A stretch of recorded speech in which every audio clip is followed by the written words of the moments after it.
M. Didier Rochard, il était déjà venu ici pour parler de la subversion.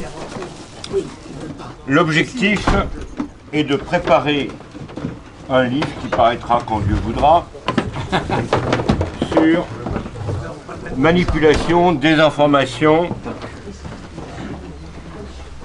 Un petit peu ceux qui ont connu la rue des Renaud d'autrefois, le manuel de Micheli sur la subversion. Livre qui a daté un peu. Aujourd'hui, les méthodes subversives ont fait de nombreux progrès. Manipulation du langage, avec le tir inclus. D'ailleurs, je ne sais pas si vous vous rappelez de la conférence de M. Cognot sur la subversion du langage. Et on voit très bien que c'est une inversion diabolique, inversion de l'évangile. Quand le Christ dit « Vous êtes 2 ou 3 en mon nom, je serai parmi vous », aujourd'hui, c'est à l'intérieur de nous-mêmes qu'il y a une véritable autocensure au nom des fausses valeurs issues des pseudo-lumières. Regardez sur notre site, dans quelques temps, il y aura un témoignage d'un témoin de l'époque sur mai 68. Là aussi, c'est un épisode historique qui pourrait être étudié de ce point de vue. Manipulation, désinformation. Mais à l'époque, Daniel Rouge ou ses opposants, qui en fait ont mené le même combat. Regardez 50 ans après, Cohn-Bendit ou Madelin sont sur la même ligne politique. Ça devrait vous inviter à réfléchir. La vraie différence entre un homme de gauche et de droite, ce sont des notions d'ordre métaphysique. Et demain, des petits torchons de droite, par exemple Minute, pourraient vous inviter, pourquoi pas, à voter Macron si vous n'avez pas l'esprit critique. Et pour ça, il faut se former pour mener le bon combat. Aujourd'hui, le vocabulaire a été déconnecté des concepts et n'a plus qu'une valeur émotive, d'explosion. La vérité de rien, la force de tout, disent les marxistes. Et c'est mis en pratique. On peut en rire, mais est-on jamais tombé dans ces pièges? Aujourd'hui, grâce au compassionnel, entre autres, on fera passer le transhumanisme, au nom de la pseudo-égalité, la GPA, PMA, mais à la limite c'est accessoire. Il faut savoir qu'il y a des gens qui ont voué leur existence, en quelque sorte, aux démons. De nombreuses officines qui maintenant se situent en Pologne, en Lituanie et aussi en Amérique, qui dépendent de think tanks américains, sont des spécialistes de la subversion. Et il suffit, avec quelques reculs, de regarder le printemps arabe, à quoi ça a mené, la révolution de couleur, les révolutions de couleur, et je vais terminer là-dessus. Après 50 ans, et quoi qu'on pense de M. de Gaulle, on peut dire que 68 a été la première révolution de couleur. Pour quelle raison? D'ordre géopolitique, il fallait empêcher un gêneur qui entravait la politique hégémonique américaine, et peu importe les autres côtés du personnage. Il faut savoir que beaucoup de ces agents provocateurs étaient pris en main par des agents de l'ambassade américaine.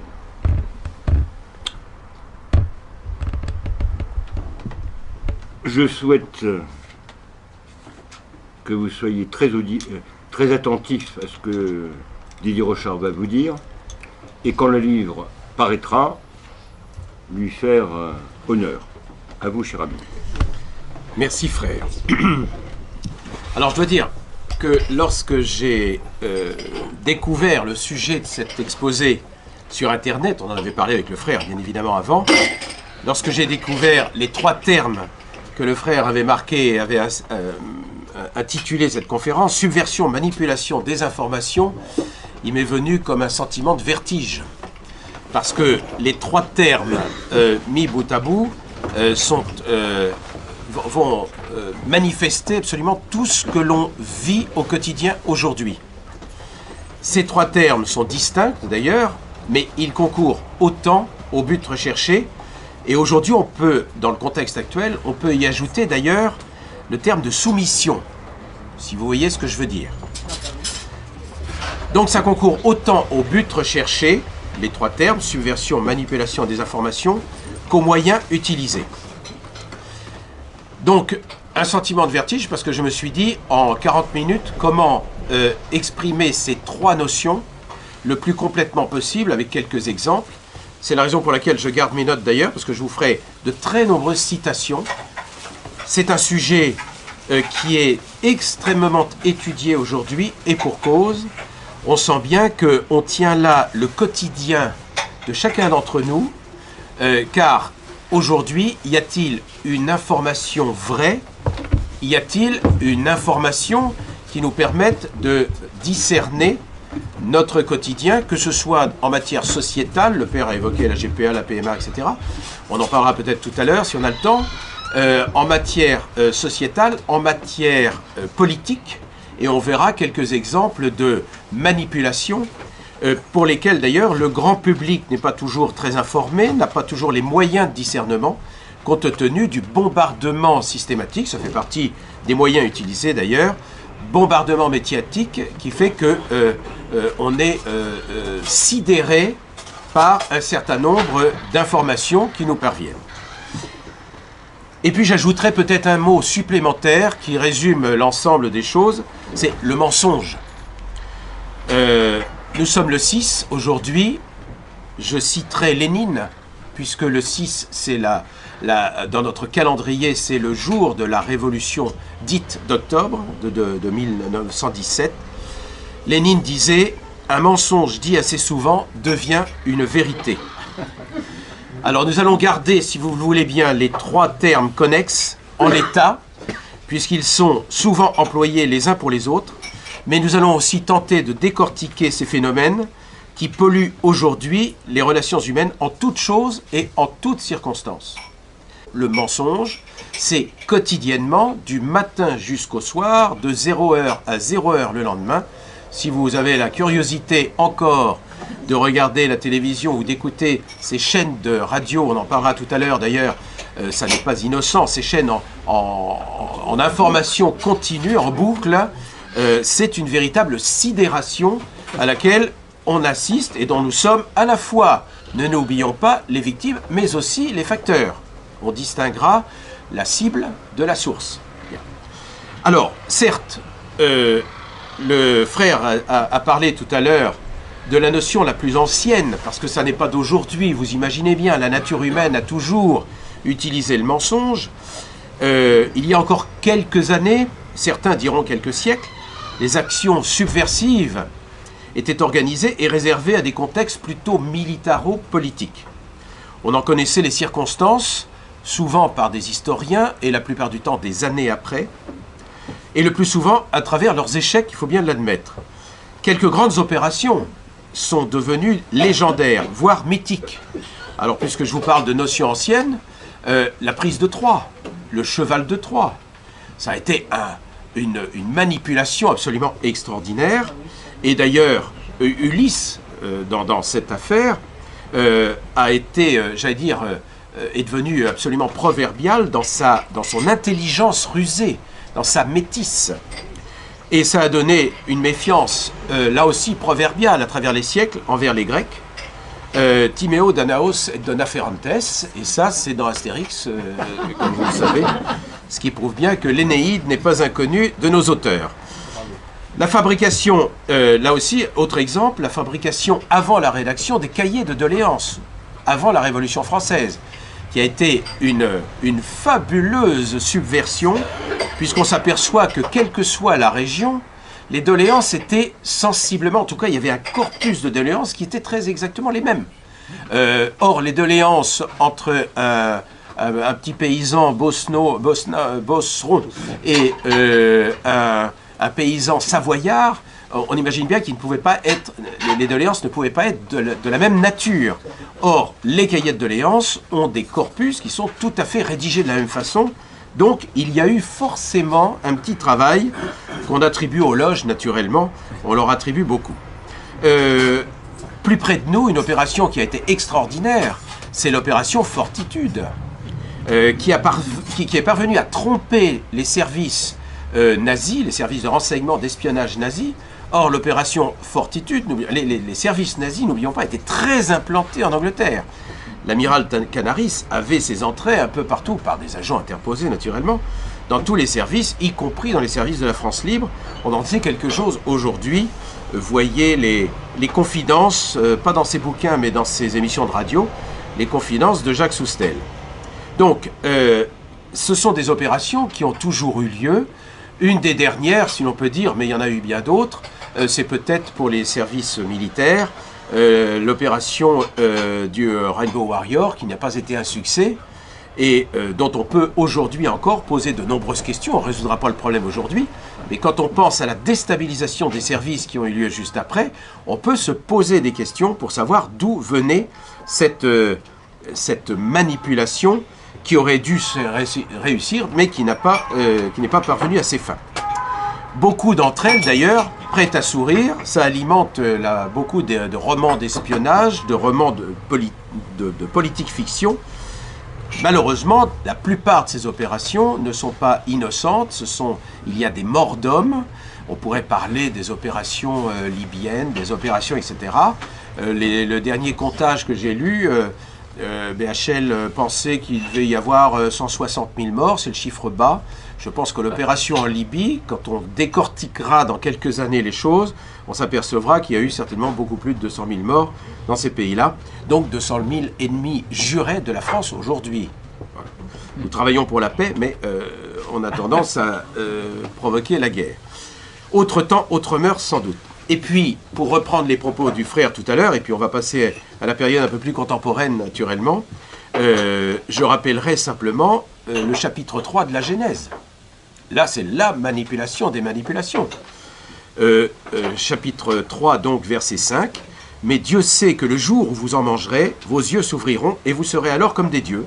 Vous connaîtrez le bien et le mal. » Donc, le serpent subvertit par un mensonge la recommandation divine. Ève désinforme son mari, et en conséquence, les deux manipulent leur descendance. C'est la faute originelle, et on en vit encore aujourd'hui, comme vous le savez. Voilà. Donc, les concepts d'influence et de manipulation connaissent aujourd'hui, évidemment, depuis toujours, mais encore plus aujourd'hui, nous allons voir pourquoi, un succès énorme. Ils sont employés partout et par tous, ou presque. Nous verrons, je redistinguerai la source de la cible. Ils peuvent d'ailleurs aujourd'hui être un alibi très facile pour expliquer les conduites qualifiées d'incompréhensibles. Et là, je vous renvoie au livre de Wafa Sultan, 2016, c'est très récent, paru chez Riposte Laïque, qui analyse, je vous donne les têtes de chapitre, le conditionnement des esprits, le manque de discernement, la programmation, le lavage de cerveau, le formatage et enfin l'adhésion finale du croyant par la destruction mentale de l'individu. Tout ceci, ce sont les têtes de chapitre du livre « L'islam fabrique des déséquilibrés » de l'auteur que je viens de vous citer. Les manipulateurs, on distingue la source de la cible, car les deux se complètent, comme je vous le disais, sont indispensables. Ils utilisent des techniques et des stratégies. Alors les techniques sont capables de provoquer un consentement automatique, c'est la définition, c'est-à-dire à amener les gens à dire oui sans réfléchir préalablement. Toute situation contemporaine ne serait que purement fortuite, mais enfin on va en donner quelques-unes dans un instant. Ça c'est pour les techniques. Et la stratégie finale amène les gens à réaliser les comportements attendus par un manipulateur. Et là, il y a des travaux tout à fait de psychosociologues tout à fait intéressants qui datent de 1998, par exemple, Joule et Beauvois, je les cite comme ça. J'ai été très intéressé par ces bouquins. L'autre, donc, l'autre, deviendrait l'origine de nos actes ou de nos croyances en prenant le contrôle de notre pensée et de notre volonté. Là encore, c'est pas nouveau. Je vous rappelle le mythe de l'anneau de Gygès de Platon, devenir un dieu parmi les hommes. Gygès avait un anneau, il le retourne, il disparaît, il devient invisible, l'homme invisible, ça vous rappelle rien. Et donc ça lui permet de subvertir l'épouse du roi, de prendre la place du roi. Enfin voilà, vous imaginez, revoyez Platon. Mais redouter l'influence d'autrui trouve une contrepartie dans le désir de manipuler autrui. À tout le moins de le convaincre de notre façon de voir et de notre vérité. Quantité d'articles et d'ouvrages, y compris dans des revues à prétention scientifique, enseignent des méthodes de persuasion. Soyez celui qui persuade, ne soyez pas celui qui manipule. Chez Albin Michel, c'est le sous-titre d'un bouquin paru en 1987 de Robert Cialdini, Influence. Je vais vous en citer quelques-uns comme ça, mais ils sont aujourd'hui, c'est par centaines. Devant la généralisation de ces méthodes, il convient de distinguer ceux qui utilisent ces techniques pour le bien commun et ceux qui les utilisent pour satisfaire leurs seuls intérêts. Car de la vente des produits par la publicité à la manipulation électorale, suivez mon regard, les techniques sont semblables et évoluent d'une façon incroyable à travers les progrès des neurosciences, les capacités intrusives du big data et à travers l'efficacité des algorithmes qui savent tout de vous sans que le sujet en ait véritablement conscience. On détaillera un petit peu ça, mais vous avez remarqué, vous prenez un billet Paris-Dijon sur votre ordinateur, une seconde plus tard, vous avez autour de votre demande, vous avez tous les renseignements pour louer la voiture, louer l'hôtel, ce qu'il faut voir à Dijon, etc. Comment est-ce que l'ordinateur a compris ce que vous souhaitiez dans votre demande de billet et comment est-ce qu'il a dans sa mémoire l'ensemble des publicités qui vont pouvoir vous rendre service éventuellement. Ça, c'est le miracle, entre guillemets, des algorithmes. Mais on va voir qu'il n'y a pas que ça. Se pose alors la question de la responsabilité d'une personne agissant hors de sa volonté, sous l'influence d'un manipulateur. C'est d'ailleurs un argument de défense qui est couramment utilisé dans les procès des djihadistes aujourd'hui. C'est pas de sa faute puisqu'il est manipulé. Bien. On le voit dans le précédent procès, et là, on ne fera pas de commentaire puisque la chose y a appel, donc la chose est encore en cours, disons, pendante, comme on dit, mais il est bien certain que le frère a apparemment très influencé Mera. Voilà, on en saura plus peut-être à l'occasion du prochain procès. Quand l'histoire devient si complexe que nous ne distinguons plus les causes et les conséquences, que face aux conséquences, on ne peut plus remonter aux causes par aveuglement, je parlais de la sidération télévisuelle tout à l'heure, manque de curiosité ou manque de culture, alors il est commode de croire que les événements sont orientés par une tierce personne ou une force qui nous échappe. On subit la manipulation de façon inconsciente, et on peut devenir soi-même acteur de la manipulation en participant à la diffusion de l'information ou de la nouvelle ou du mensonge. Mais plus subtilement encore, le manipulateur peut utiliser ce jugement, votre jugement obscurci, pour masquer sa véritable intention et nous entraîner à satisfaire ses volontés en pensant échapper à son intention. C'est ce qu'on appelle le billard à 3 bandes. Vous pensez avec votre boule atteindre cette boule, en fait vous allez sur 3 bandes et vous atteignez la boule d'une autre façon. Donc, je vais vous parler, pour l'instant, je vous parlerai dans un exemple tout à l'heure d'une d'une élection présidentielle récente qui est assez intéressante à étudier. Et il faut à ce niveau-là parler, pour ne plus avoir à en parler après, de la théorie du complot. Parce qu'il est bien évident que cette notion de théorie du complot est une invention, est une fabrication des manipulateurs qui vous dénoncent. Vous croyez à la théorie du complot.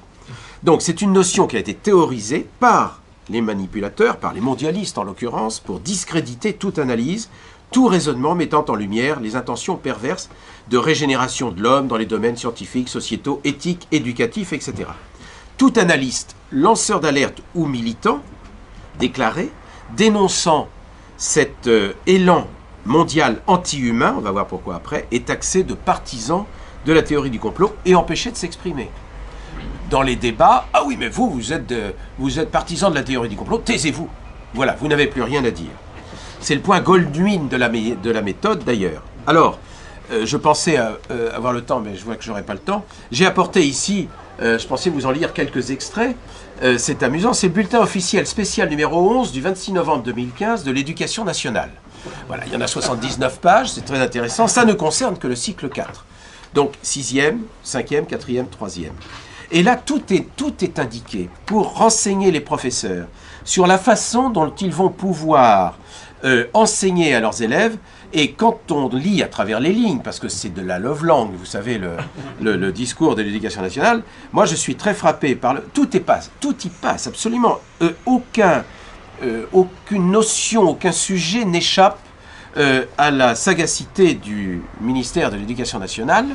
Et ce ministère va faire des efforts considérables, l'année dernière encore, pour démontrer que la théorie du complot n'existait pas. Ils vont même produire un certain nombre de films, et ils s'y mettent à plusieurs, puisque un film produit en 2016, qui a été écrit par Bruno Duvic, est produit par la Générale de Production, France Télévisions, Radio France, deux organismes Canopé Le Clémy. La réalisation est de Mathieu Descarli et de Olivier Marchesi. Il est sur YouTube, vous pouvez aller voir ce film. Alors, c'est un film qui est à destination du cycle, hein, du cycle 4, et qui est un film d'animation. C'est pas tout à fait un dessin animé, mais c'est très bien fait d'ailleurs. Et voici l'argument du film. Donc, j'ouvre les guillemets. C'est devenu l'obsession de Kamel. Il est persuadé que son professeur d'anglais a une dent contre lui. Comme par hasard, il n'a jamais la moyenne, et ce, malgré tous ses efforts. Il commence à croire qu'il s'agit d'un complot, et décide d'en parler à ses parents. Sa mère prend alors l'exemple des attentats du 11 septembre pour lui expliquer ce qu'est vraiment la théorie du complot. Alors, il faut voir le film, évidemment, pour voir j'allais presque dire, c'est remarquablement bien fait, mais c'est une espèce de perversité dans l'explication. Pauvre garçon, dis-je, s'il savait lire en 4e cycle, il ne faut pas exiger n'importe quoi. En tout cas, on sait par PISA qu'à la fin de la 3e, ils ne savent pas toujours. Bref, il aurait mieux fait d'étudier le rapport de la Commission nationale d'enquête. Dans la traduction française, c'est 500 pages. Il faut se les farcir. Je l'ai lu. Préfacé par François Heisbourg, qui est un spécialiste, directeur de la Fondation pour la recherche stratégique, aux éditions des Équateurs, c'est 23 €. Et il aurait compris à ce moment-là pourquoi aujourd'hui 80% des Américains ne croient plus dans la version officielle décrétée dans ce rapport. Il faut dire que les 92 membres étaient désignés par le gouvernement, et il y avait dans ces 92 membres tous les responsables de toutes les agences de sécurité américaines. C'est assez amusant. Je vous rappelle quand même qu'un de nos grands géopolitologues, Émeric Choprade, s'est fait virer de ses cours de l'école qu'on appelait l'école de guerre, l'école interarmes, enfin, etc. Non pas parce qu'il contestait la version officielle, mais parce qu'il se posait des questions.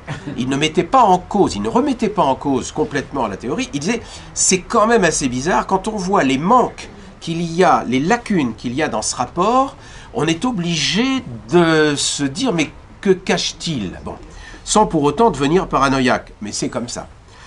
Anecdote lycéenne, dans un lycée de la région parisienne, une lycéenne, donc, reçoit de la part de son professeur d'histoire, je ne sais plus combien de dizaines d'heures de cours, alors que le prof avait prévenu les parents d'élèves au début d'année, je ne pourrais pas boucler le programme, je vous préviens. Le programme est tellement vaste qu'on n'ira pas au bout.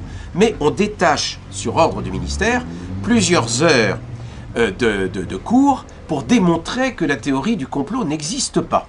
Alors, si je joins ce truc-là, là j'ai pris le cycle 4, mais c'est pareil pour le cycle de terminale, seconde, première, terminale. Et donc, au bout de ces cours, de ces heures de cours, il y a un devoir sur table qui est fait un samedi matin, 8h midi, pour que les élèves puissent rendre compte du cours. Et donc, cet élève, que je connais bien, remplit son devoir, elle a bien appris sa leçon, etc. Et puis vous savez que aujourd'hui, il faut faire une thèse, antithèse, synthèse et poser une problématique. C'est-à-dire qu'il ne faut pas se contenter de restituer le cours, il faut ajouter une problématique différente pour montrer qu'on ouvre le débat. Alors elle ouvre les débats en restituant le cours et en disant, enfin toutefois, compte tenu des efforts qui ont été faits, qui nous prennent sur le cours d'histoire qu'on ne finira pas, sur le programme d'histoire qu'on ne finira pas, je suis très étonné de ces efforts pour nous démontrer quelque chose qui n'existe pas. Voilà. Alors ça vaut 0. Ça vaut 0, parce que ça veut dire qu'elle n'a rien compris au cours. Voilà. Alors les parents d'élèves se sont inquiétés, ils ont rencontré le prof, naturellement, qui a dit « mais moi je ne change pas ma note ». La fille n'a rien compris au cours. La prof, c'est qu'elle met en doute tout ce qu'on lui a dit. Je dis oui, mais elle ouvre une perspective nouvelle, elle ouvre le débat, etc. Bon, il a fallu négocier, etc. Enfin, ça a été très dur. Voilà. Pour finir sur la question de la théorie du complot, parce que est-ce qu'il y a une théorie du complot? Je n'en sais rien, et je dirais simplement, il faut s'en tenir aux faits. Il y a un certain nombre de faits qui tenteraient à démontrer que effectivement, il pourrait y avoir quelque chose. Voilà. Et pour ça, eh bien, il suffit de voir les aveux des gens qui sont peut-être dans cette théorie du complot. Et alors là, pour finir donc cette affaire, je lis les mémoires de David Rockefeller, édition Random House, première traduction française, du 15 octobre 2002, page 405. Alors pour vous montrer que je ne raconte pas d'histoire, c'est sur Internet, mais j'ai la photocopie du bouquin. Voilà, elle est surlignée. Alors je vous en donne, vous lirez si vous voulez, c'est en anglais naturellement, en américain, et je vous donne la traduction. Quelques-uns croient même, j'ouvre les guillemets bien sûr, quelques-uns croient même que nous faisons partie d'une cabale secrète, travaillant contre les meilleurs intérêts des États-Unis, caractérisant ma famille et moi en tant qu'internationalistes et conspirant avec d'autres autour de la Terre pour construire une politique globale, plus intégrée, ainsi qu'une structure économique. Un seul monde, si vous voulez. Si c'est cela l'accusation, je suis coupable et fier de l'être. Ça, c'est Rockefeller. Le 29 septembre 1994, avant la crise des subprimes, qui va ruiner plusieurs millions de faux propriétaires américains à qui on a fait croire qu'ils pouvaient emprunter pour acheter une maison. En fait, ils n'avaient pas les moyens de remboursement, donc quand l'ensemble du parc immobilier a été mis en vente, eh bien, le cours s'est écroulé et ça a été une crise majeure. Donc, j'ouvre les guillemets, c'est toujours, qu'est-ce qui dit ça? Je vais vous dire, je crois que c'est encore Rockefeller. Toujours est-il que il dit, ouvrez les guillemets, nous arrivons vers l'émergence d'une transformation globale. Tout ce dont nous avons besoin, c'est de la crise majeure.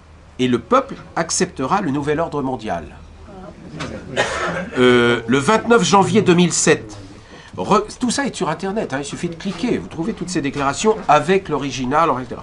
Rockefeller a dit, alors c'est un autre Rockefeller, c'est Nick Rockefeller, c'est toute une famille, qui dit à M. Russo, qui est le directeur d'Hollywood, ouvrez les guillemets, que la fondation de sa famille avait créé et financé le mouvement de libération des femmes afin de détruire la famille et que la réduction de la population était l'objectif fondamental de l'élite mondiale. Voilà. C'est pas un partisan de la théorie du complot qui le dit, c'est monsieur Rockefeller à travers sa fondation. Encore Rockefeller, toujours le même, alors on revient à David, qui dit toujours dans le même bouquin, qui dit dans une déclaration, je cherche si j'ai la date, en tout cas il le dit, ouvrez les guillemets, nous sommes reconnaissants au Washington Post, au New York Times, au Time Magazine et à d'autres grandes publications dont les directeurs ont assisté à nos réunions, ils parlent du Bilderberg Club, et respecté leurs promesses de discrétion depuis presque 40 ans. Il nous aurait été impossible de développer nos plans pour le monde si nous avions été assujettis à l'exposition publique durant toutes ces années. Mais le monde est maintenant plus sophistiqué et préparé à entrer dans un gouvernement mondial. La souveraineté supranationale d'une élite intellectuelle et de banquiers mondiaux est assurément préférable à l'autodétermination nationale pratiquée dans les siècles passés. Alors on pourrait dire, ça n'a finalement, bon c'est comme ça, très bien, mais ça n'a pas une extrême importance. On va voir que si. Car l'idéal suprême pour l'oligarchie, on le voit à travers ces déclarations, c'est d'avoir, face aux institutions et aux États, un simple individu déraciné, psychologiquement déstructuré et nomade, afin de mieux le soumettre. C'était déjà le programme des Jacobins. par la loi Le Chapelier, qui supprimait toutes les corporations, qui organisait le mode de travail.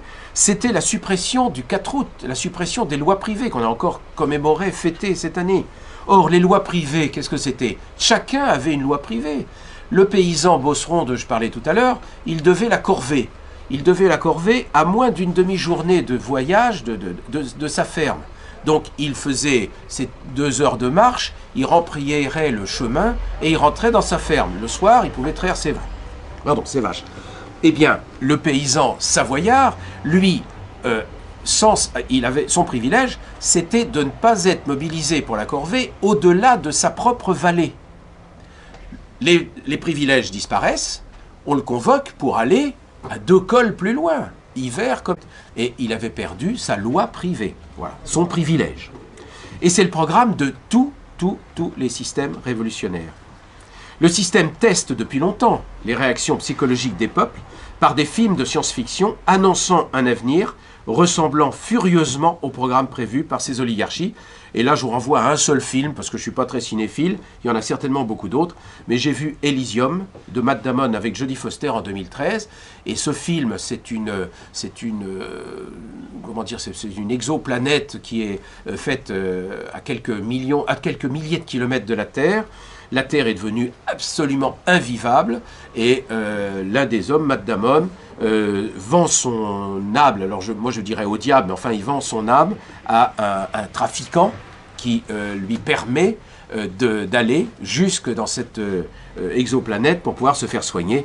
Inutile de vous dire qu'il y a tout un scénario, il faut voir le film, c'est assez intéressant. Alors cette situation a été prédite, ça passe dans les aveux des gens qui organisent ce système. Et il y a 30 ans, Zbigniew Brzezinski, qui a été le conseiller de tous les présidents américains jusqu'à Obama, applique la loi de Pareto à la société. Et il l'annonce dans son bouquin, très clairement. La loi de Pareto, c'est 20% de la population suffisent à faire tourner le système. Et 80% seront des bouches inutiles. Voilà. Et sur une vidéo, Georges Soros ajoute « et il faudra bien s'en débarrasser ». 80% de la population. Le conseiller scientifique de Barack Obama, John Holdren, dit, ouvrez les guillemets, « un programme de stérilisation des femmes après leur 2e ou 3e enfant ». Je passe quelques... La capsule pourrait être implantée à la puberté et être amovible avec des permissions officielles pour un nombre limité de naissances. Le fondateur de CNN, un bienfaiteur pour l'humanité, Ted Turner, ouvrez les guillemets, une population mondiale totale comprise entre 250 000 et 300 millions d'habitants, soit une baisse de 85% par rapport au niveau actuel, serait idéale. La fondatrice de l'American Birth Control League, c'est la Ligue pour le contrôle des naissances qui deviendra le planning familial, qui était enfin pas la représentante, elle n'avait pas de mandat officiel, mais qui était une nazie pur sucre aux États-Unis, qui défendait Hitler, Margaret Sanger. Ouvrez les guillemets, tous nos problèmes sont le résultat d'un excès de reproduction de la classe ouvrière. Ou encore, j'ouvre les guillemets bien sûr, la chose la plus miséricordieuse qu'une famille peut faire pour un de ses enfants est de le tuer. Fermez les guillemets. Aujourd'hui, il y a quelques jours, Alberto Giubilini de l'université Monash à Melbourne et Francesca Minerva de l'université de Melbourne, 2 universitaires, proposent l'avortement post-natal. C'est-à-dire que le bébé naît et puis alors il n'a pas les yeux bleus, ou il a les yeux marrons, ou il a une oreille pas trop pourlée, ou enfin bref, il ne vous plaît pas quoi. Eh bien, il propose l'avortement post-natal. C'est le meurtre de l'enfant, en un mot. Bien. Le premier directeur exécutif du Sierra Club, David Brower, c'est un think tank américain, ouvrez les guillemets. La grossesse devrait être un crime contre la société punissable, à moins que les parents aient une licence du gouvernement. Et le bon Bill Gates, un autre bienfaiteur de l'humanité avec sa fondation, admet tranquillement que les vaccins... Ah, les vaccins, ça me rappelle quelque chose. Que les vaccins pourraient être utilisés pour la dépopulation. Là, il y a tout un film. Il y a toute une conférence de Bill Gates qui est sur Internet, qui est absolument foudroyante, c'est incroyable. Et il le dit tout à fait ouvertement. Alors j'ouvre les guillemets, il y a 6,8 milliards de gens sur la Terre, bientôt 9 milliards. Maintenant, si l'on fait vraiment un super boulot avec les nouveaux vaccins, les services de santé reproductive, on pourrait réduire ces chiffres de 10 à 15%. Voilà. Et il a même écrit ça dans un article Dépopulation par vaccination, page 21. C'est donc, en plus, c'est un texte qui existe. Enfin, je veux dire, c'est tout à fait, annoncé. Alors, vous allez me dire, oui, mais tout ça, ça concerne la population mondiale, etc. Mais ce programme annoncé par les oligarques nécessite évidemment une véritable soumission des populations. Et c'est là où on revient à nos trois termes du début. C'est une anesthésie générale qui est nécessaire. Le discours manipulateur est conçu pour cela. Le mariage dit pour tous a été envisagé dans cette optique, alors que les couples hétérosexuels ne se mariaient plus. Voilà. En un mot, il n'y a plus que les homosexuels qui voulaient se marier. C'est quand même assez paradoxal. Les lobbies homosexuels, largement subventionnés par les institutions, Pierre Berger, la Fondation Georges Soros, etc. Comment s'appelle-t-il, Thomas Fabrice Thomas. Fabrice Thomas. Il y a un livre qui paraît en ce moment de Fabrice Thomas. Il paraît que c'est quelque chose d'absolument incroyable. Donc, en un mot, ce sont nos impôts qui subventionnent tout cela. Donc, ces lobbies exigeaient la reconnaissance de la société. Il se trouve que moi, j'ai beaucoup, dans le milieu culturel, j'ai beaucoup d'amis homosexuels, et qui, pour beaucoup, vivaient en couple, mais qui ne demandaient rien à personne. Et l'homosexualité a toujours existé. Par conséquent, que les homosexuels ont envie d'être homosexuels, enfin, pour moi, je ne suis pas du tout homophobe, ça ne me dérange absolument pas. Bien. Mais ils exigent la reconnaissance de la société. Ils veulent faire du mariage homosexuel, qui est forcément un mariage stérile, quoique, on va voir. Ils veulent faire d'un mariage stérile l'équivalent du mariage hétérosexuel, qui, dans l'esprit du législateur, doit protéger l'enfant à naître, le couple, la famille, etc. Bien. Et alors, naturellement, ce mariage homosexuel, le projet qui était non avoué, maintenant il est tout à fait révélé, mais à l'époque, en 2013, il n'était pas avoué de cette façon-là. C'est la procréation médicalement assistée, la PMA. Pourquoi? Parce que les couples homosexuels femmes, évidemment, on dit mais il n'y a pas de raison, nous on peut avoir des enfants par insémination, c'est la PMA. Par conséquent, pourquoi ne pas en avoir? Donc ils exigent la PMA et on leur donne la PMA. On n'est pas tout à fait dans une manipulation génétique, on est dans un donneur. Les couples hétérosexuels stériles peuvent bénéficier dans certains cas de cette PMA. Donc, mais tout le monde promettait que jamais la GPA ne viendrait. Le président Hollande l'avait dit, moi vivant.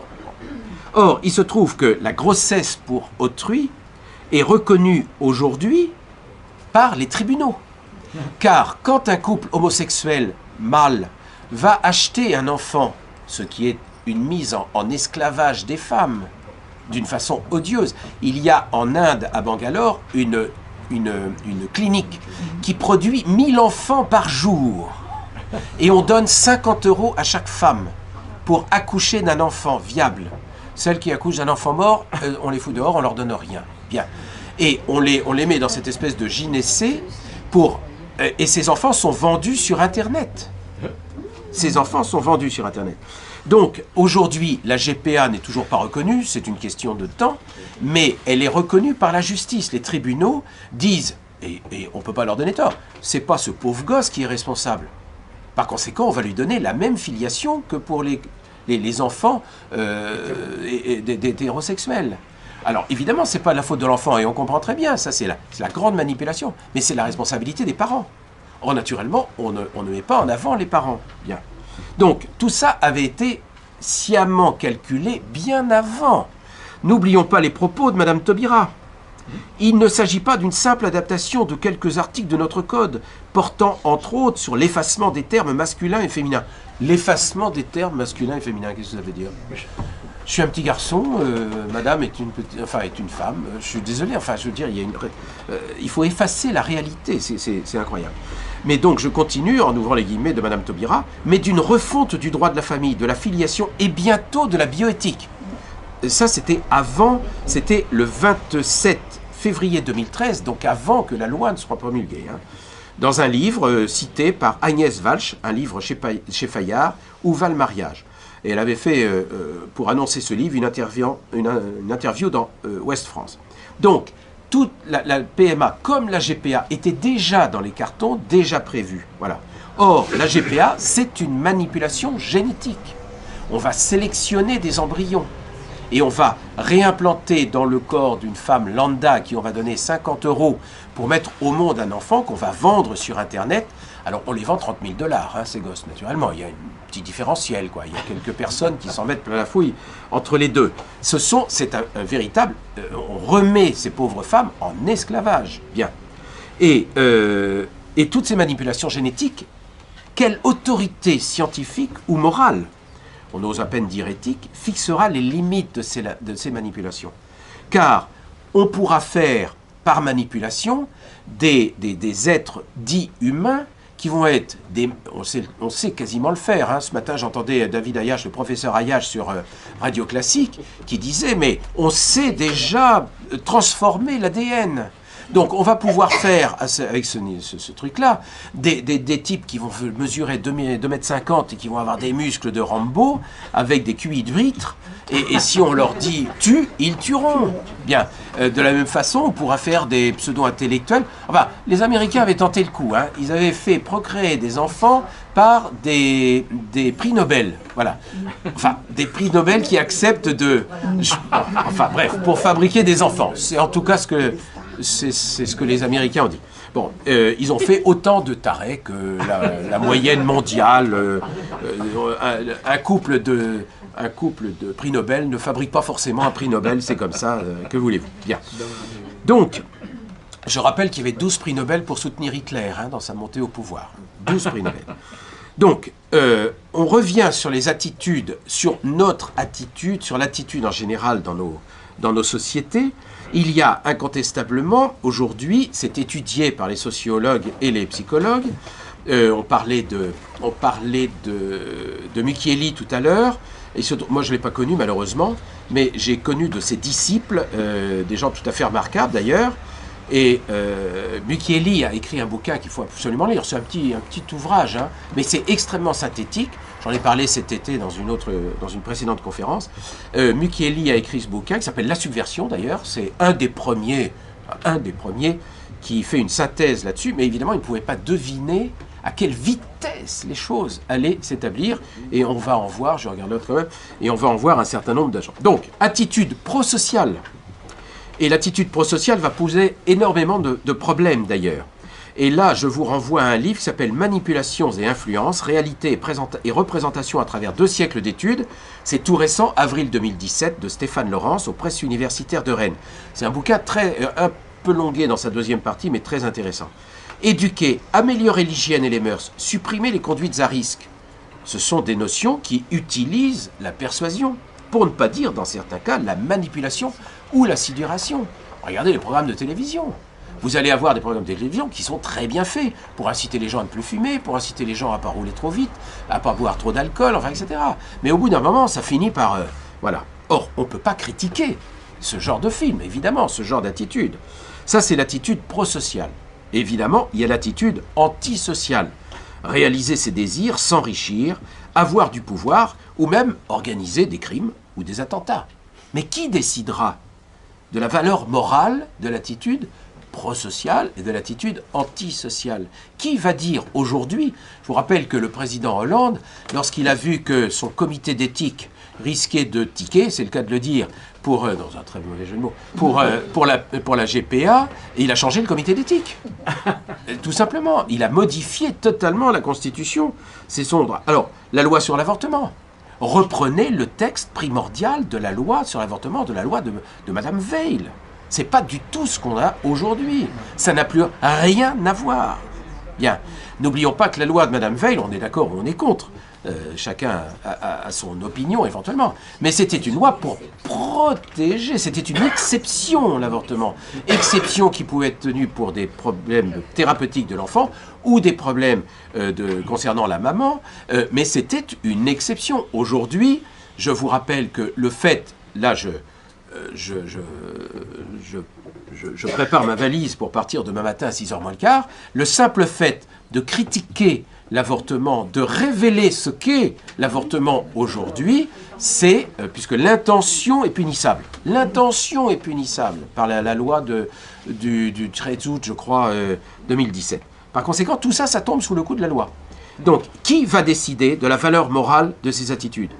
L'islam radical. On ne peut pas critiquer les islamistes. Ils font leur job. Bon, c'est tout. Mais n'oublions pas que notre ministre, M. Cazeneuve, le précédent, nous a bien dit que prêcher la charia n'était pas un délit. Bien. Or, c'est quand même à base de charia qu'il y a eu 260, 280 morts en France. Les résistants et les collabos. Souvenez-vous, qui est résistant, qui est le collabo? Là, je vous ai ressorti un petit dessin de Faisan. Vous vous souvenez tous, vous avez tous vu ce petit dessin. Alors, toutes ces vignettes-là, c'est valeureux patriote, vive le Vietnam. Vive le Portugal, valeureux patriote. Vive la Corée, valeureux patriote. Vive l'URSS, valeureux patriote. Vive la Chine, etc. Et le dernier, vive la France, vieux con, cocardier, chauvin, xénophobe et présumé facho. On pourrait l'afficher ici. Il est sur Internet aussi, celui-là. Voilà. Qui va décider de l'opportunité de ces attitudes? Bien. Et on peut multiplier les exemples, liberté d'expression et radicalisation. Bon. L'état d'urgence. N'oublions pas qu'aujourd'hui, il y a... on nous dit que l'état d'urgence est absolument indispensable. L'état d'urgence n'existe plus depuis le 1er novembre minuit, mais la loi, la règle générale, la loi générale a repris. Or, quand on lit les bouquins de Philippe Caccia, un nom comme ça, qui est un agrégé de droit, et qui démontre que l'état d'urgence, il y en avait pleine panne dans le monde la semaine dernière, qui démontre que l'état d'urgence, ça n'a pas servi à grand-chose, sinon... en tout cas en matière de terrorisme, sinon à mettre 760 écologistes en résidence surveillée pendant la COP 21. Alors le législateur s'interroge. Assemblée nationale, rapport enregistré le 14 juin 2000, page 30. Le rapport est le rapport 2472. Sur ce qu'est le consentement et la matière dont on peut l'obtenir et le sens qu'on peut donner à la responsabilité de l'individu manipulé. Alors la justice perd complètement les pédales, puisque récemment, alors je ne sais plus si c'est à Mantes ou à Trappes, une gamine de 12 ans est séduite, violée dans un ascenseur, puis entraînée dans l'appartement du violeur, qui va en abuser pendant plusieurs jours de suite. Et les juges ont estimé qu'elle était consentante. Elle est forcément consentante puisqu'il y a eu plusieurs actes. Donc, alors le premier, on veut bien croire que c'est un peu forcé, mais les autres, vous vous rendez compte? Bon, je crois que ça a été jugé, mais enfin bon. Il y a même une mission interministérielle de vigilance et de lutte contre les dérives sectaires, la Miviludes. Alors je la cite parce que c'est très important. La Miviludes a voulu faire une définition de la manipulation mentale. Bien. C'est intéressant. Donc j'ouvre les guillemets. La manipulation mentale consiste donc à exercer sur l'une d'entre elles, il parle des personnes, des pressions graves et réitérées, et à utiliser des techniques propres à altérer son jugement, afin de la conduire, contre son gré ou non, à un acte ou à une abstention d'acte qui lui est également préjudiciable. Alors on peut penser que tout le monde va être d'accord sur ce genre de définition, ça englobe tout. Bien. Eh bien non. Ce rapport présenté donc, cette définition présentée le 20 juin 2000, ça veut dire qu'ils ont commencé début juin, on est le 20 juin, ils continuent à discuter là-dessus, et cette définition est rejetée par tout le monde. Réticence des églises, des éducateurs, des personnes détenant une autorité. Pourquoi? Parce que quand on lit ça, ça veut dire que tout le monde est manipulé. C'est un peu gênant que la Miviludes... D'ailleurs, la Miviludes avait dit que l'Église catholique était une secte. Bien. Il voulait l'interdire. Mais tout ça, c'est monsieur... comment s'appelle-t-il Fenech. Fait un nom comme ça. Bien. Qui n'est pas un imbécile. C'était Georges Fenech. Bon, voilà. Alors, je vous rappelle les expériences perverses, d'autorité perverse de Milgram en 1974, qui a été illustré dans I-Comicar, le film d'Henri Verneuil, en 1979. Et il y a le problème de la légitimité de l'autorité. Alors ça, j'ai absolument pas le temps d'en parler, parce que le temps passe très vite, mais je vous rappelle que le règlement, aujourd'hui, depuis 1972, le règlement des armées, je crois, ou le règlement interne des armées, quelque chose comme ça, autorise le subalterne à ne pas obéir à un ordre si l'ordre est manifestement illégal. Et là encore, sur quels critères est-ce qu'un subalterne, vous imaginez un sergent qui dit à son capitaine « Non, je ne ferai pas ça parce que, d'abord, le type, il va avoir une jolie carrière derrière lui. Et enfin, c'est impossible. » Bien. Or, la loi l'autorise aujourd'hui. J'avais eu d'ailleurs une très grande discussion au moment des manifestations pour le mariage pour tous devant le Sénat avec une commandante de gendarmerie, casquée, bottée, enfin, etc. Et elle avait fini par pleurer. Je vous assure, elle était troublée. Parce que je lui disais, mais enfin, vous faites quoi là? Il ne se passe rien, tout est tranquille, il y a des pères de famille avec les dans le dos, etc. Et vous provoquez un incident.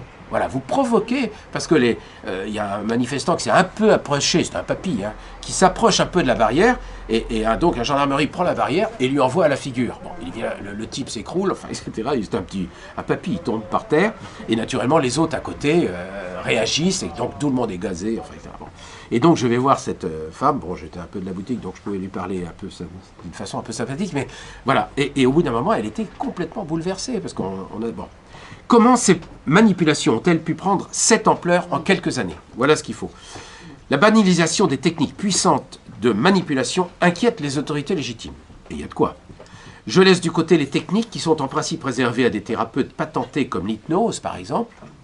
Car l'hypnose, c'est une manipulation mentale, c'est évident. Ça a été... Je passe là-dessus, j'avais un paragraphe, mais on n'a pas le temps.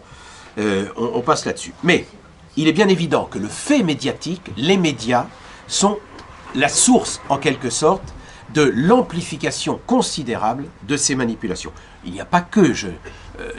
les médias peuvent être pro-sociaux dans certaines démarches. Hein. Mais enfin, on voit que la diffusion médiatique est incontestablement le vecteur qui permet cette manipulation. Alors, en démocratie, la séparation des pouvoirs entre exécutif et législatif, contrôle du peuple, donc, fonctionnait assez bien. On ne va pas être trop regardant, jusqu'à l'apparition du pouvoir médiatique issu de la technologie sur lequel le peuple n'a aucune prise. Ce pouvoir d'informer le plus objectivement possible a été pollué par la finance. Quelques propriétaires, grands financiers, possèdent les journaux, chaînes de télévision, maisons d'édition et parfois même les écoles de formation, j'en ai des exemples précis, des journalistes, et imposent leur ligne éditoriale. Un grand exemple et la création, alors je prends un exemple aux États-Unis pour pas t'embêter en France, donc la création de la réserve fédérale américaine à l'issue d'une campagne de presse faisant croire que les banques étaient responsables des deux crises de 1907 et 1911.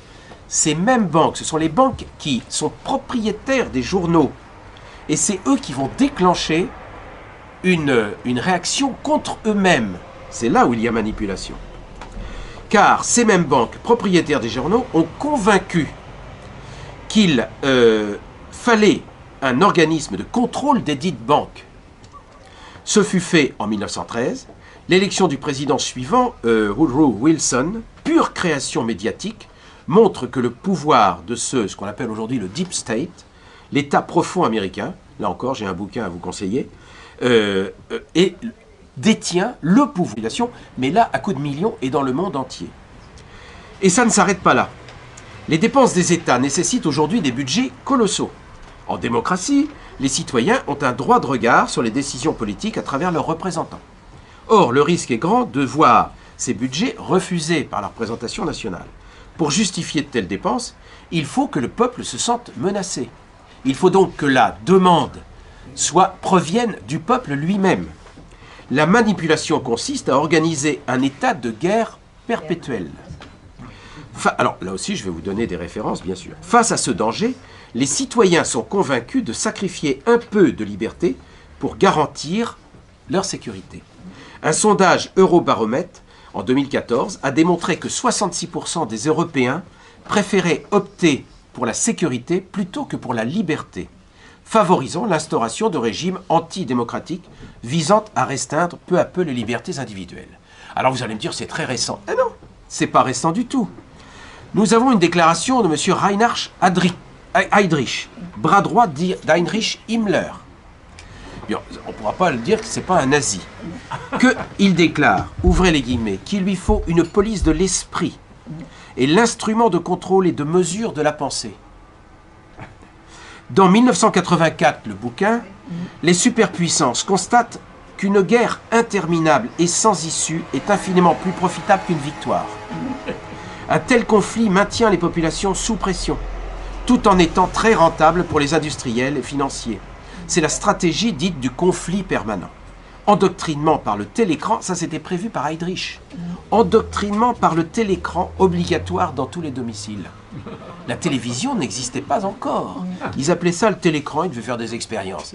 Je rappelle quand même qu'en 1950, l'équivalent de l'ordre des médecins aux États-Unis, voyant la télévision qui commençait à sortir, à équiper les foyers, avait fait une note au président américain pour lui dire que la télévision était un outil extraordinaire pour les militaires et les scientifiques, pour la diffusion de l'information, mais qu'en aucun cas, il faudrait industrialiser cette invention.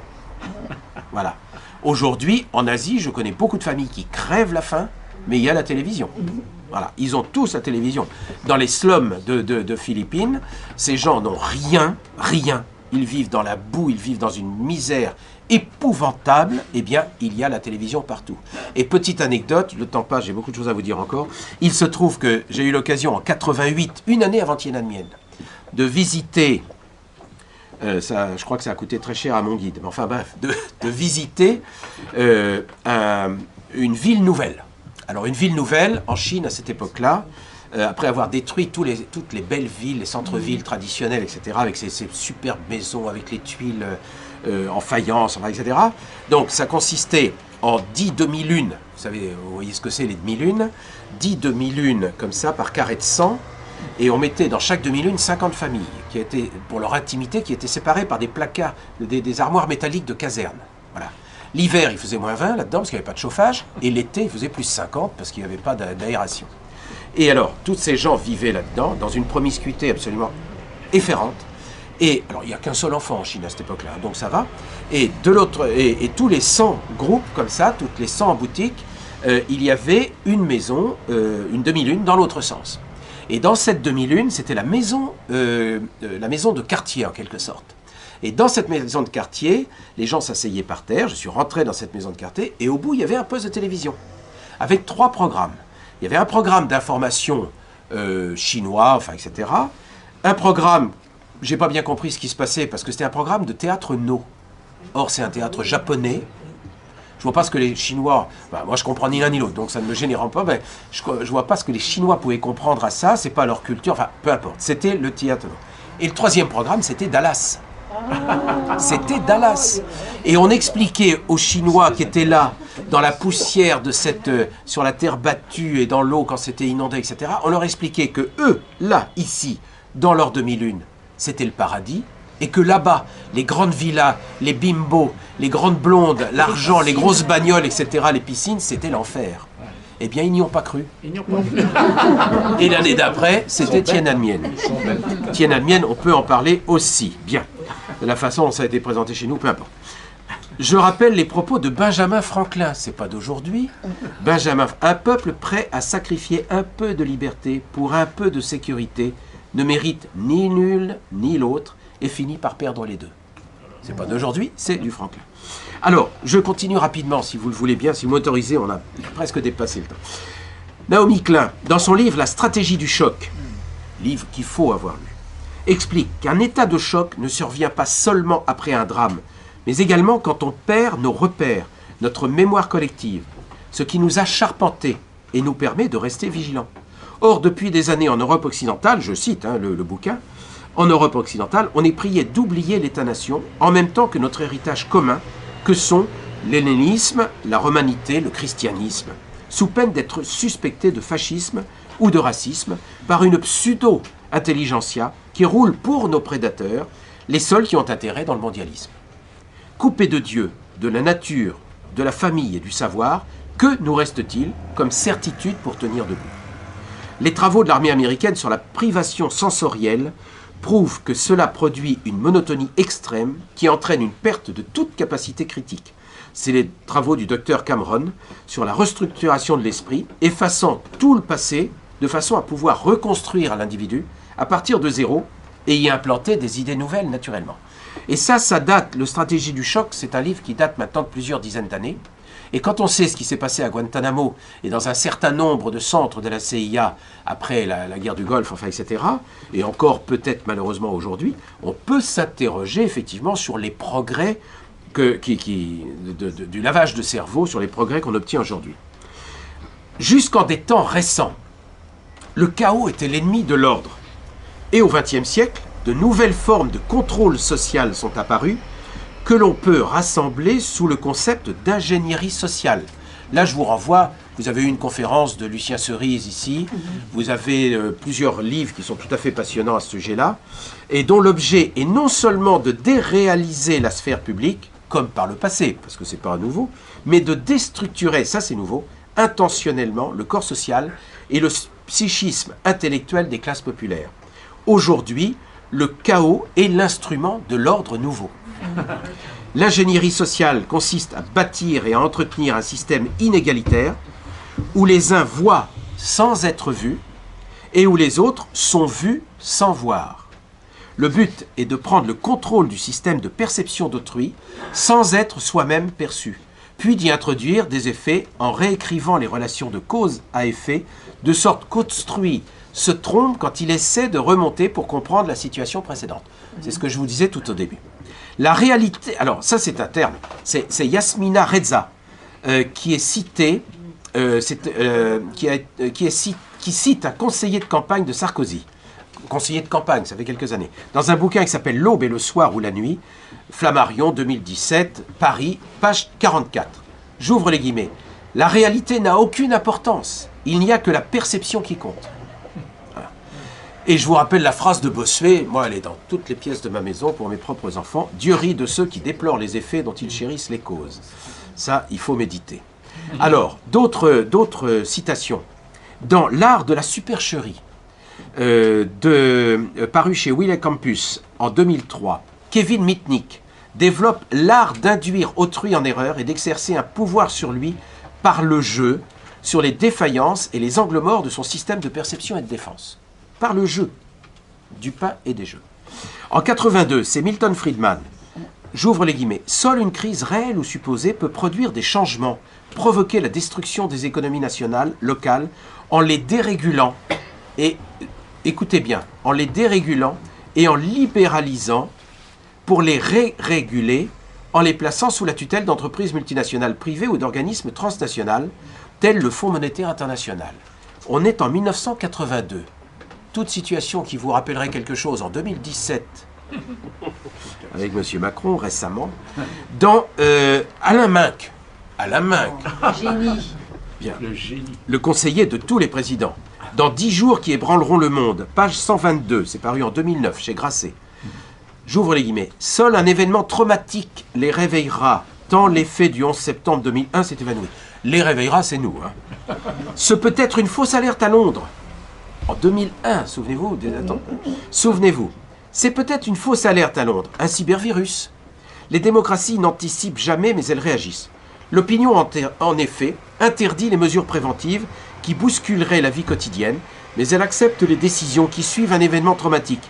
Rien ne serait mieux pour nous mettre en alerte qu'un gigantesque canular, dès lors qu'il aurait suscité une panique. Un faux, ça doit être un faux événement nucléaire, par exemple, ou un faux, j'ai manqué un mot, un faux nucléaire serait donc une bonne pédagogie, ou un bon attentat. C'est monsieur Alain Minck, page 122. Bien. Jean Monnet, le fondateur de l'Europe, qu'on essaye de faire un saint laïque aujourd'hui, avec Monnet, avec Schuman. Relisez Schuman. Enfin, on n'a jamais vu un homme politique aussi nul. C'est extraordinaire. C'est Jean Monnet qui lui a concocté tout son discours du 9 mai 50, créant le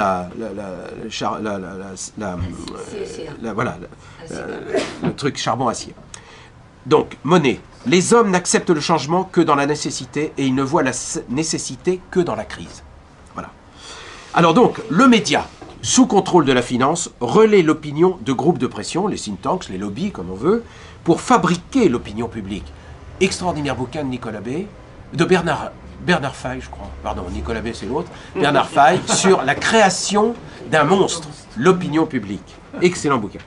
Donc, moins les gens sont formés à l'esprit critique et plus il sera facile, par instinct grégaire, de les convaincre. L'effet de répétition fera le reste.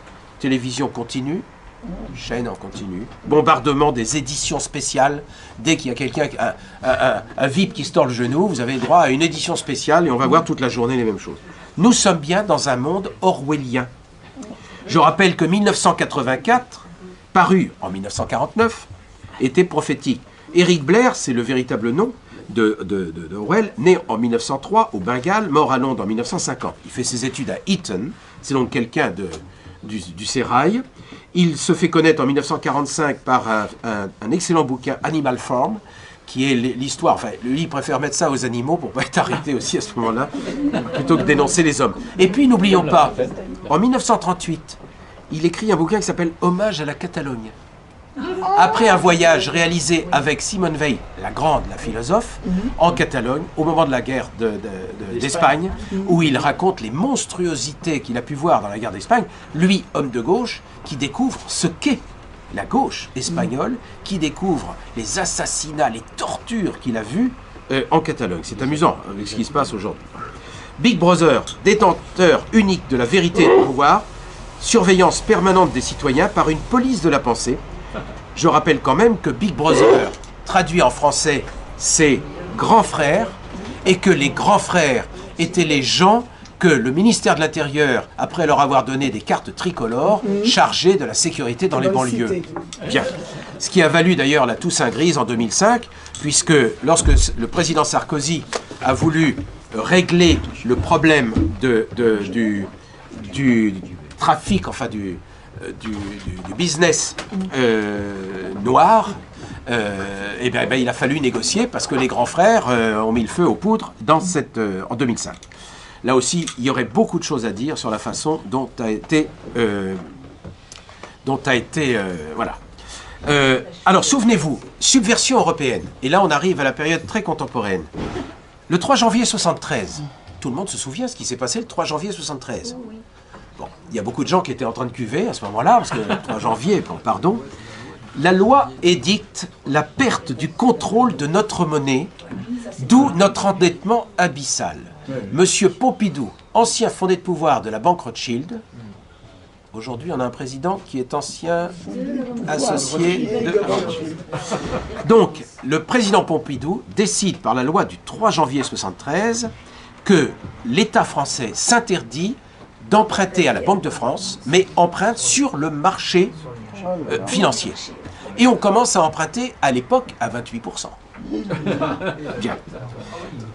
Souvenez-vous, un peu après, je reprends la chronologie, en 81, libération des ondes radio et TV. Ça a été bénéfique pour Radio Courtoisie à l'époque. Mais en 81, toutes les radios qui sont déjà de la propriété d'un certain nombre de financiers. Ça s'est amplifié largement après, mais enfin, bon. La monnaie unique est adoptée en 92, avec une mise en pratique en 2000 pour l'euro. Les accords de Schengen, 14 juin 1985, puis la convention de Schengen, en juin 90, pour une entrée en vigueur en mars 95. On prépare les choses, on prépare l'opinion publique, on prépare. Il faut dire que Schengen, personne n'en avait entendu parler. Ça n'a jamais été ratifié. C'est pour ça qu'on appelle ça un accord et une convention. Ce n'est pas un traité, puisque ça n'a pas été ratifié par les chambres. Traité d'Amsterdam, celui-là, en octobre 97, celui-là, on fait un référendum, parce que la Constitution française nous l'impose. Donc, en 2005, la France dit non. Voilà. Donc, on l'applique. On ne tient aucun compte de la décision du peuple. Et à la suite de ça, Sarkozy réintègre la France dans le commandement intégré de l'OTAN. Et le traité de Lisbonne arrive. Alors le traité de Lisbonne, c'est l'application du traité d'Amsterdam que la France avait refusé, enfin que le peuple français avait refusé. Et il date du 13 décembre 2007. Et là, c'est l'Assemblée nationale et le Sénat qui est obligé de faire une modification de la Constitution. Et donc, une opportune modification. Et le traité de Lisbonne reprend les termes du traité d'Amsterdam, avec 3 virgules en moins, enfin, etc. Mais il a fallu une modification de la Constitution. Et nous arrivons à l'élection de M. Macron. En 2017, je rappelle que M. Macron a été invité à la conférence annuelle du Bilderberg en 2014. Et on avait déjà, au Bilderberg, en 2007, l'année de son mariage avec Brigitte, on avait déjà parlé de M. Macron, à ce moment-là. Voilà. On le sait par un journaliste espagnol, je crois, qui avait réussi à pénétrer, pour une fois, là-dedans. Et puis, une fusée médiatique le propulse comme candidat incontournable. Or là, il y a, on est pour ou on est contre, hein, mais il y a une manipulation extraordinaire. Je rappelle en quelques points. 1. Abattre François Fillon, désigné le 27 novembre 2016 à la primaire de la droite, en faisant voter les électeurs de gauche en faveur de Juppé pour éliminer Sarkozy. Ils ont revoté une deuxième fois au second tour pour éliminer Fillon, mais ça n'a pas marché.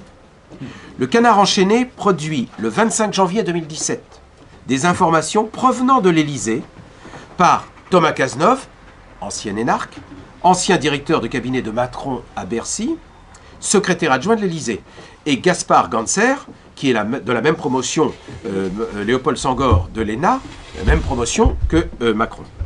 Il aurait rencontré Michel Gaillard, directeur du Canard, et ami de François Hollande, le mardi 9 janvier. La justice, à sa seule initiative, déclenche l'enquête le jour même, le 25 janvier, date de la parution du Canard enchaîné, et la procureure du parquet national financier, Mme Houlette, nommée par Hollande sur recommandation de Mme Taubira. Fillon réclame une instruction rapide pour pouvoir se dégager de ces accusations. Et au contraire, le parquet fait traîner les choses pour pourrir sa candidature. Deuxième phase, éliminer Valls à gauche, lors des primaires de la gauche, au profit de Benoît Hamon. Parce que Valls risquait de piquer des voix à Macron. Donc, les résultats sont annoncés la veille. Les résultats sont annoncés la veille. Et ils ne se trompent pas à moins d'1% d'erreur sur les centaines de milliers de votes. Valls ne conteste pas. Hamon ne risque pas de prendre des voix à Macron. Ouf. Hamon sait qu'il n'a aucune chance. Mais lui, il vise la conquête du Parti socialiste. Par conséquent, il joue le jeu. Troisième phase, troisième partie. On lance Macron comme un produit de marketing moderne, jeune, branché, enfin, etc. J'ai rencontré à ce moment-là une militante de toujours du Front National, enfin celle qui me l'a dit, et je lui dis, mais pour qui allez-vous voter? Je pensais, ou Marine Le Pen, ou enfin, etc. Elle me dit, ou Philippot à l'époque, parce qu'il n'y avait pas encore. Et elle me dit, pour Macron, il est beau. Ah ben je lui dis, alors l'affaire est entendue. Voilà. Et aux enjeux financiers s'ajoutent les enjeux idéologiques. Les tireurs de ficelle ont trouvé un candidat qui défendra la doctrine relativiste qui est remise en question en Occident en ce moment par les populistes. Enfin, défendre les minorités, donc c'est la doctrine relativiste, défendre les minorités en lien avec des groupes de pression internationaux. Et là, on n'a pas le temps de développer les accords entre M. Erdogan, qui abritait plusieurs millions de Syriens dans ses camps de réfugiés depuis 4 ans, les accords passés avec Mme Merkel, sous échange de 3 milliards d'euros, je crois, que Erdogan a empoché, soi-disant pour garder ses réfugiés. Et naturellement, les réfugiés sont venus. Bien. Ça, il y aura des développements, là aussi, on finira par. Donc, le conservateur catholique Fillon était l'antithèse de la société libérale qui s'emparera encore davantage de nombreux secteurs de l'économie française. Ce qui reste de la richesse des Français sera aspiré à travers un certain nombre de réformes par les financiers. C'est donc non seulement un modèle économique, mais aussi un modèle de société qui se cache derrière cette manipulation. Les élites savent ce qu'elles font, puisque pour prévenir tout recours juridique constitutionnel, une révision de la Constitution de la Ve République, elle n'existe plus depuis longtemps. Elle a été révisée, je ne sais pas, 50 fois. Donc une révision de février 2017 sur le statut pénal du chef de l'État abandonne l'expression « haute trahison » pour celle de manquement à ses devoirs, manifestation incompatible avec l'exercice de son mandat. C'est le grand mensonge de la destruction créatrice. Dissoudre pour coaguler. Les gens informés savent dissoudre, coaguler, ce que ça signifie. Il faut mentir, alors là encore il faut mentir comme un diable, non pas timidement, non pas pour un temps, mais hardiment et toujours. Ça, c'est celui qu'on enseigne dans toutes les écoles, c'est Voltaire, 1736, le 21-10, dans une lettre à M. Thierriot. Lénine, encore lui. La violence est légitime quand elle est exercée par les opprimés. Le mensonge et le cynisme sont nécessaires pour faire triompher la cause portée par le mouvement de l'histoire. Et encore, tant que l'État existe, pas de liberté. Quand régnera la liberté, il n'y aura plus d'État. Voilà. Alors, on sait ce que ça signifie. Nietzsche. Quels que soient les mensonges que profèrent certains individus, avec la mine qu'ils ont, ils disent la vérité quand même. Alors, j'ai encore 2 minutes, si vous m'autorisez. Moyens utilisés. Alors, le frère tout à l'heure parlait du vocabulaire. Oui, le vocabulaire a été la première grande subversion. Voilà. J'ai des anecdotes extraordinaires avec Jacques Chirac à ce sujet-là, mais malheureusement on n'a pas le temps. Le vocabulaire est la façon d'enseigner, la façon d'apprendre à lire et d'écrire. Les neurosciences aujourd'hui nous enseignent que la méthode globale a été une véritable catastrophe. La méthode globale détruit absolument toute la possibilité neuronale d'un esprit critique. Parce qu'elle n'est pas... Et par conséquent, le premier qui a dit ça, enfin qui a révélé ces choses-là, très timidement, c'est le professeur Lucien Israël. Mais depuis, il y a 50 bouquins qui le disent. Et par conséquent, la méthode globale a été considérablement néfaste. Il faut savoir qu'aujourd'hui, les gens qui enseignent à nos enfants ont tous été formés par la méthode globale. Donc, quand bien même on leur explique la difficulté d'analyser un paradigme, pour employer des termes, etc., eh bien, ils ouvrent des grands yeux. Il faut beaucoup de temps pour leur démontrer que leur esprit est perverti déjà par la façon dont ils ont eu d'apprendre eux-mêmes à lire.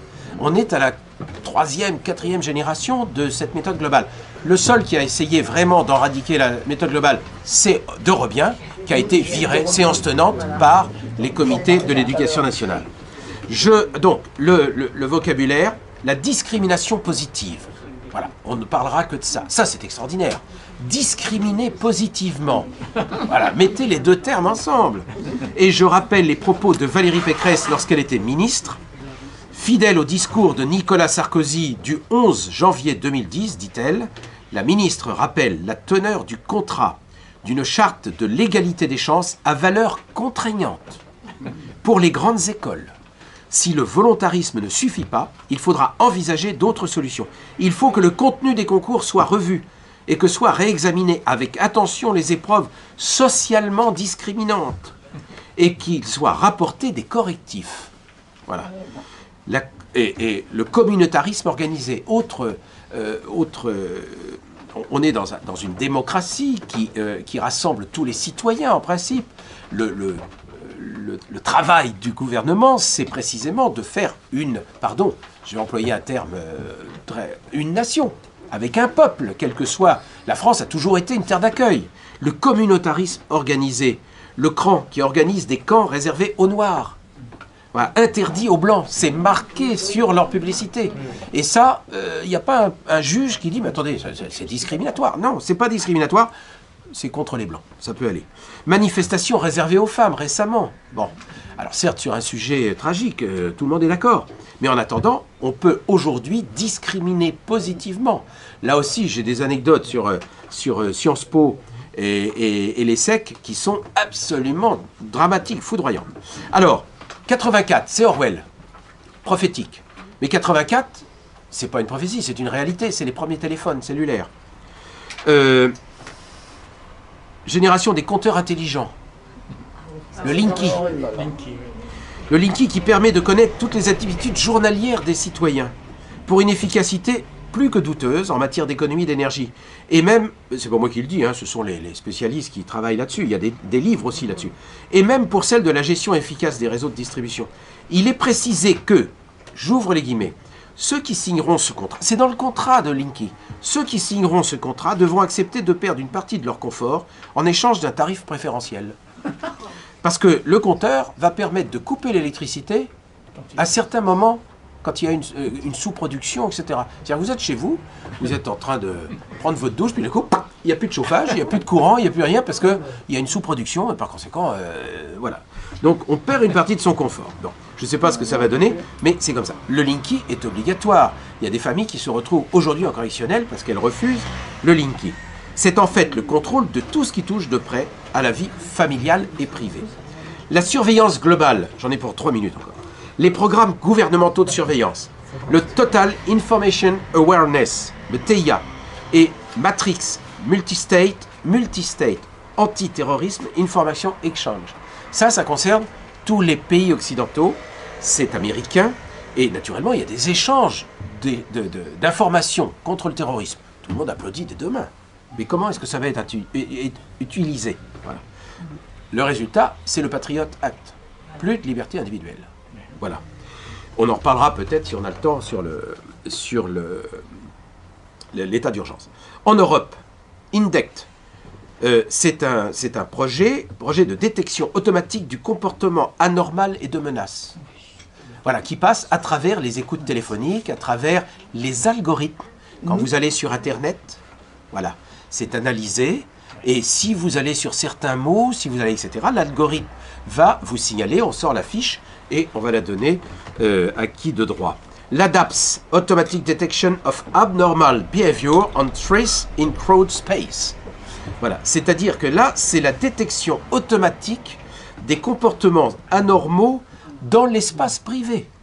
C'est la loi que je vous ai citée tout à l'heure, je crois que c'est 13 août, il me semble, de mémoire 2017, où l'intention dans une conversation privée, là aujourd'hui, je vous fais une confidence, et puis madame l'entend, et madame n'est pas une amie. Madame va voir le policier en lui disant « J'ai entendu Nicolas et Didier dire que… » Et ça suffit pour déclencher une procédure. Bien. Dans l'éducation nationale, scrutation, c'est pas d'aujourd'hui, c'est de 2008, hein, scrutation des forums de discussion sur Internet, sous-traité par une entreprise spécialisée en stratégie d'opinion. Ça, c'est une réglementation qui est parue dans Légifrance, parce qu'il fallait une autorisation spéciale. Donc, les gens, les profs échangent sur les élèves, échangent sur ces réseaux, et il y a une entreprise qui est chargée de trouver ce qui est contraire à la loi, mais la loi aujourd'hui est tellement vaste. Alors je passe sur ce que sont les cartes SIM, qui sont évidemment des moyens de flicage absolument extraordinaires. J'ai pas le temps, c'est dommage, j'avais un beau paragraphe à ce sujet-là. Les puces RFID, Radio Frequency Identification. Alors ces puces-là, il faut savoir qu'aux États-Unis, les mamans qui accouchent d'un enfant dans les maternités d'État, l'enfant est pucé automatiquement. Aujourd'hui, les parents peuvent refuser. Mais je peux vous dire que s'ils refusent, le FBI est chez eux le lendemain matin. Il faut justifier. Pourquoi refusez-vous? C'est le... on vous fait ça. C'est tout petit. Bien. Et c'est comme un tatouage qu'on ne voit pas. Et là, on vous dit, mais attendez, mais pourquoi refuser? C'est pour le bien de l'enfant, puisque c'est son dossier médical. Il n'aura plus à avoir le papier. Il sort de là, il passe sous la douchette, et on aura tout son dossier médical. Oui, mais qui va mettre quoi dedans? Puisque c'est interrogeable à distance. On peut l'interroger, mais aussi on peut placer à distance. C'est exactement le problème des nanoparticules. Bien. Là, j'ai pas le temps. La vidéosurveillance. Alors, vidéosurveillance. Nice, 650 caméras, 343 000 habitants. Sans réduire la délinquance. Voilà. Qui évite, parce que les délinquants évitent les zones surveillées. Et quand par hasard il y a une caméra qui les gêne, il la casse et il brûle la voiture de police qui est chargée de surveiller la caméra. Alors s'il faut une voiture de police pour surveiller les 650 caméras, et alors, là encore, c'est toujours pour une bonne action, il faut bien voir. On ne peut pas... moi j'habite une ville où les citoyens volent la vidéosurveillance, parce qu'il y a pas mal de faits de délinquance, donc les citoyens le demandent. Je vous renvoie à la phrase de Franklin. Et effectivement, comment leur expliquer que ils vont être, eux aussi, ils vont être fliqués. Alors moi j'ai rien à me reprocher. Aujourd'hui, monsieur. Mais demain, si la loi change, qui va décider si vous êtes répréhensible ou pas? Voilà le problème. Voilà, alors il faut savoir que chaque caméra revient à 10 000 € plus 5 à 7 000 € pour la maintenance. Pierre de Saint-Ignon, premier adjoint à Lille, qui est une ville extrêmement équipée en vidéosurveillance. Il est démagogique de laisser croire aux gens que ça va régler les problèmes d'insécurité. J'ouvre les guillemets. Voilà, donc il est manifeste que les tenants de Big Brother Gouvernance utilisent des sentiments insécuritaires pour faire de juteux profit à des firmes spécialisées dans la vidéosurveillance. Et là, je vous invite à aller au registre du commerce et aller voir derrière les entreprises de vidéosurveillance, derrière les entreprises qui concernent l'automobile, qui sont les propriétaires. Voilà. Munissez-vous du nom de jeune fille de beaucoup de ministres. Voilà. Alors, j'ai pas le temps de développer. On peut parler de l'ordinateur. L'ordinateur est un moyen de surveillance des citoyens absolument formidable. On a beaucoup de choses à dire là-dessus. Malheureusement, on n'a pas le temps. Il faut savoir que tout ce que vous passez sur Internet, sur votre téléphone portable, etc., tout rentre dans des big data. Aujourd'hui, on vous dit sur Internet, prenez un cloud. Prenez un cloud, vous mettez toutes vos archives sur le cloud. Vous êtes, voilà, et oui. Car le cloud, il y a des cloud centers. Il y en a un en particulier en Irlande. J'ai l'adresse, enfin, etc. Voilà. Alors, conclusion, parce que le temps passe, je suis confus. La propagande est à la société démocratique ce que la matraque est à l'État totalitaire. Walter Lippmann, journaliste, développe une théorie, ouvrez les guillemets, une théorie progressiste de la pensée démocratique libérale qu'il définissait comme une révolution dans l'art d'exercer la démocratie pour fabriquer le consentement. Obtenir l'adhésion de la population à des mesures dont elle ne veut pas. Ce que Lénine disait, encore lui, conduire les masses stupides, on sait l'amour que portait Lénine au prolétariat, donc conduire les masses stupides vers un monde que leur incapacité de comprendre les empêche de concevoir. La seule différence entre un État totalitaire, c'est que de temps en temps, et sous des conditions précises, on va demander aux troupeaux déroutés de désigner celui que nous voulons pour chef. C'est les élections. Puis revenir au rang de simples spectateurs. Demander aux députés En Marche aujourd'hui ce qu'ils en pensent. Il y a pour ceux qui prétendent diriger une condition à cette élection, se mettre au service des gens qui... Alors, la condition, c'est se mettre au service des gens qui possèdent le pouvoir réel, c'est-à-dire ceux qui possèdent la société. Le gourou de l'administration Kennedy, chargé de diriger les planificateurs de la politique mondiale au secrétariat d'État américain. C'est un département du secret officiel du secrétariat d'État américain. J'ouvre les guillemets. Ceux d'entre nous qui possèdent la faculté de raisonner doivent créer des illusions nécessaires et des simplifications abusives, mais émotionnellement convaincantes, pour maintenir plus ou moins dans la bonne direction les simples esprits naïfs. Dans ce projet de domination des masses, Harold Laswell, chef de file des sciences politiques américaines, donc c'est un psychosociologue, j'ouvre les guillemets, dans un état policier ou totalitaire, il suffit de brandir une matraque et de leur en asséner un bon coup, s'ils s'écartent du droit chemin. Cependant, à mesure qu'une société devient plus libre et se démocratise, on est forcé d'abandonner cette opinion. Il faut donc recourir aux techniques de la propagande. Voilà. Grâce aux nouveaux outils des sciences de la gestion, ingénierie sociale, marketing, management cybernétique, là on pourrait développer ça d'une façon, ce sera dans le bouquin d'ailleurs évidemment, les élites politiques ont pu faire l'économie de toute forme d'axiologie, de discussion sur les valeurs des républiques, vous connaissez? Définition. Des valeurs, les idées, le sens et leurs principes, pour ne se consacrer qu'à une technologie organisationnelle des populations. En quelques décennies, les pays développés sont passés d'un contrôle social fondé sur le langage, l'interlocution, la convocation linguistique de l'humain, l'activation de ses fonctions de symbolisation, à un contrôle social reposant sur la programmation comportementale des masses, au moyen de la manipulation des émotions et de la contrainte physique. C'est Bernard Stiegler qui prononce ces thèmes. Et je finirai par un article du Point le 16 janvier 2008, c'est Sylvie Pierre Brossolette qui le dit. Est-ce qu'il ne faut pas violer des fois le peuple un tout petit peu pour leur bien? On le fait pour d'autres questions. La peine de mort, par exemple, on l'a votée dans le dos des gens. Ils n'en voulaient pas. L'Europe, c'est un peu pareil.